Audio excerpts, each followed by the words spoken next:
Donald Trump has just taken a sledgehammer to union rights across the entire nation unlawfully.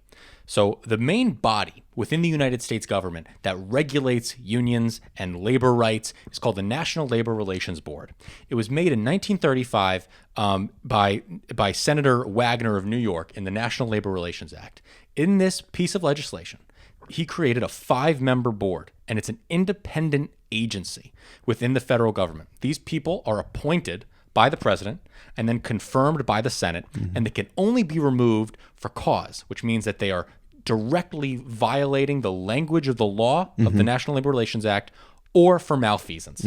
Those are the only reasons that they are allowed to be fired within the law. This stayed this way for 90 years. No president has ever even attempted to fire a sitting board member. On January 27th, Donald Trump became the worst president for union rights in the history of the country by firing a member of the board. This is sweeping in its impact. Will Cox has been a labor attorney for years. She's the first black woman to ever serve on the board. Now, the board only had 3 members at this time. Him firing her puts the board at 2 members. Quorum is 3. Without her being able to serve on the board, there is no union rights in the entire country. And there is no intention to replace her with anyone. There is no intention for Donald Trump to put up a replacement. This is a direct violation of the law, and Will Cox is not taking it sitting down. She has already gone to court, filing litigation against Donald Trump in the District of Columbia. And she's basically saying in her letter that she got, saying that she was fired, it said verbatim, the Trump administration said to her that her views do not coincide with that of the administration. Yeah. That is blatantly illegal. Yeah. Donald Trump is going off a theory of government that has never been truly tested to this degree before. And he is putting it to the test. That the president can fire whoever they want, and that any congressional protection that they put on people within the government, whether they be inspector generals, whether they be board members of the NLRB, any limits that Congress puts on whether, who, and why a president can fire someone is illegal. This is going to be a test case for the ages. This is far beyond the National Labor Relations Board. This is total king-making stuff. This is it. This is whether or not the Federal Trade Commission exists, whether or not the Consumer Financial Protection Bureau exists, whether or not the Labor Relations Board exists, whether the SEC exists. The Fed gets to be independent. Whether the Fed gets to be independent. This is everything. Will Cox said that this case is far beyond her, and she's in her 70s. This is not where she wants to be right now, but this is where history chose her to be. She did not make this decision. History chose to put her in this moment. Yeah. And it's like it's partially heroic for her to give the fight, because there are other people who have been fired by Donald Trump who have not fought. There are 17 inspectors generals who have been fired by Donald Trump. Blatantly illegal. Lindsey Graham went on Meet the Press, admitted it was illegal. None of them have filed for litigation. Will Cox has. And I think that that's really notable. And I think it's important to tell that story of her. Now, what is your thought on this? I know you're thinking this might not be as big as a deal as I'm making it out to be. No, that's my thought. My thought is the worst case scenario. Oh, yes. Yes. So this is my concern, is that we've already seen Donald Trump ignoring some of the injunctions that courts are putting on him with his overreaching of power in the executive branch. And I am worried about a world where Will Cox wins her lawsuit. I fully expect her to win the suit. I pray to God she wins that lawsuit and takes it all the way to the Supreme Court. I guess I don't know if she'll have to. Right? You don't know if she'll have to. Maybe she will. But she wins it at whatever level, the final level that they do this case, and then Donald Trump or whoever controls her key card access to the building just doesn't turn it back on, and they reject the court's decision, and they say, well, we don't have to reinstate her. You can't make me reinstate her. Court, like, what are you going to do? Point a gun at me if I don't reinstate her? Andrew Jackson's. John Marshall has made his decision. Now let him enforce it. This Exactly. is where we're at. And so this is my concern, is that we are coming up to the brink of understanding how far this power can be pushed. And I fear and unfortunately believe that when it comes down to it, Donald Trump is the one with the power. Donald Trump is the one with the military. He's the one with the police. He's the one with the access to the key cards. Yep. He owns the infrastructure. Yep. It's all his. Yep. It's all his. This goes on to another aspect of the National Labor Relations Board, too. SpaceX is currently getting punished by the National Labor Relations Board. SpaceX is owned by Elon Musk.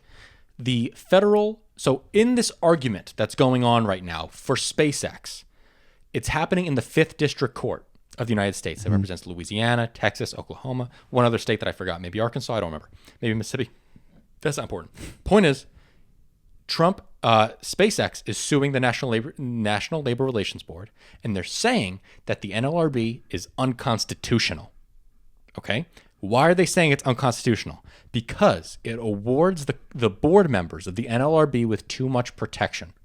That's why they're saying it's unconstitutional. During the Biden administration, the NLRB litigators, defenders, were prepared to go to court and defend the constitutionality of these protections. Trump's new Justice Department and justice officials within the NLRB, I believe it's their general counsel, is no longer going to be defending the NLRB's constitutionality on those grounds. So what does this mean? It means that when they go to court and the judge gets the two arguments, they're only going to be getting one side of the argument. And when the 5th District, which I most certainly believe it will, sides with the SpaceX, Elon Musk, our current president, sides with him and says the NLRB is unconstitutional, the NLRB is no longer in effect in Texas, Louisiana, or Oklahoma. The NLRB does not exist within that circuit. But it still exists everywhere else until it goes up to the Supreme Court. Really? Yes. Huh. We were talking about this before the show. That is what I found out. It will only be nullified in these districts. Okay. And then only once it gets to the Supreme Court level. But who will take it up to the Supreme Court level? Nobody. And Because the government isn't on the other side to appeal it. So since there is no one going up to appeal it, then it just stays within this 5th Circuit thing. Yeah. Okay. Trump also knows. I mean, Trump is Trump's Justice Department is smart. They know that they can't argue the constitutionality of the NLRB hiring practices in Texas while then firing somebody in Wilcox and then saying the opposite to Wilcox in court, saying we can fire you whenever you want. Because Trump actually, his administration's position is the National Labor Relations Board is unconstitutional. That's his administration's position. And so what does this mean? It means Donald Trump doesn't give a shit about working people in this country. And I am so sick and tired of pretending that there is some populist right that wants economic, liberal agenda, but some right-wing conservative agenda. It doesn't exist. It's fake. Trump is supposed to be the bastion of that, and now here he is gutting labor relations, putting us back, making union rights worse than what it was in 1935. That is the America that Donald Trump is putting us in. This is interesting though, because you do know, I know you know, despite how riled up you might like to get, that people like Scott Hawley or Josh Hawley, Jesus, yes, they are, and JD Vance in his time in the Senate, are big antitrust people, right? So they're antitrust people. They have collaborated with AOC and other progressives on capping interest rates on credit cards, for example. They have at least made overtures to being anti-big corporation. They have. Do you think it's mostly that they're pro-consumer and that leaves out the organized labor side of things, or do you think it's all been bullshit? Because I don't think it's all been bullshit. You know what? Maybe that's true. Maybe I don't think it's all bullshit. Maybe I think Josh Hawley does believe in antitrust. Maybe I do believe JD Vance does believe in antitrust. I mean, you have guys like Steve Bannon going on their podcast actually praising Lena Khan, which was very shocking. Yeah. But when push is coming to shove, when the Republican gets to the presidency, he's destroying unions. Yeah. And so where does that leave me in my conclusions? I think the conclusion is just that Trump is not pro-labor organization, and I don't think he's pro-consumer either. Yeah. I think he's oligarchic, right. And he's got buddies that he wants to enrich. Right. I feel like I can hold those two things and feel satisfied with where it nets out. Trump is not pro-union. Trump is not necessarily pro-consumer even, But Maybe there are that's other people fair. in his party and on the quote new right No, that's fair. that have a strain of that. Josh Hawley did just co-sign a bill with Bernie to cap those credit card rates, so I get that. I understand. But Trump is the most anti-union president we've had Yeah, and since the 30s. and he's consolidated power to a point where he can exert his anti-union views in a way that no other president ever has tried to.